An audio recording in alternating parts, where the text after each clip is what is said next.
Bonjour et bienvenue sur ce nouveau tutoriel Odoswitch. Je vais vous montrer aujourd'hui comment se connecter sur WordPress quand on n'a plus son mot de passe et également comment le réinitialiser. Pour cela, on va sur son cPanel. Une fois dessus, dans la barre de recherche, on tape Tiger. On va sur l'outil qui s'appelle WP Tiger. On va avoir notre site qui va s'afficher. Une fois ici, on peut se connecter sans avoir forcément besoin du mot de passe. On a juste à cliquer sur Administration et ça va nous connecter directement sans même nous demander le mot de passe. Ça peut être plutôt utile quand vous avez oublié votre mot de passe mais que vous n'avez pas envie de le réinitialiser. Maintenant, dans le cas où on souhaite le réinitialiser, on a juste à cliquer sur Gérer le site. On a à présent un onglet Utilisateur qui va nous afficher tous les utilisateurs qui sont créés sur notre compte WordPress. Donc moi, c'est un WordPress vierge, il y a juste le compte admin qui existe. Si vous avez par exemple des clients, un e-commerce ou plusieurs administrateurs par exemple, vous aurez tous les comptes qui seront affichés ici. Par exemple, si je veux changer le mot de passe de mon compte admin qui est ici, j'ai juste à renseigner le mot de passe dans le champ d'à côté et je clique sur Enregistrer les modifications. J'ai la validation en haut à droite et ça veut dire que le mot de passe a bien été mis à jour. Même chose, on peut cliquer sur connexion rapide pour se connecter sans avoir besoin du mot de passe et on peut également supprimer le compte WordPress si on ne veut plus le conserver. Ce qu'on peut faire également ici, c'est créer un nouveau compte WordPress. Donc on a juste à cliquer sur le bouton en dessous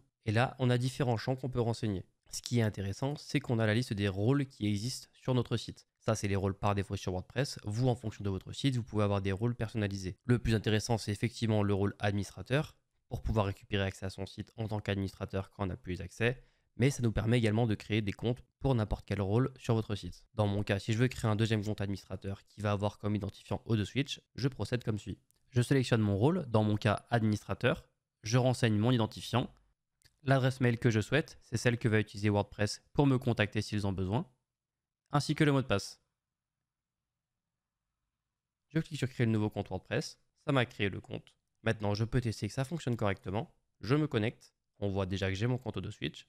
Je me déconnecte pour tester que le mot de passe fonctionne bien. J'avais renseigné Odoswitch, le mot de passe que j'ai défini. Et voilà, je suis connecté. J'espère que ce tutoriel aura pu vous aider et à la prochaine dans un nouveau tutoriel.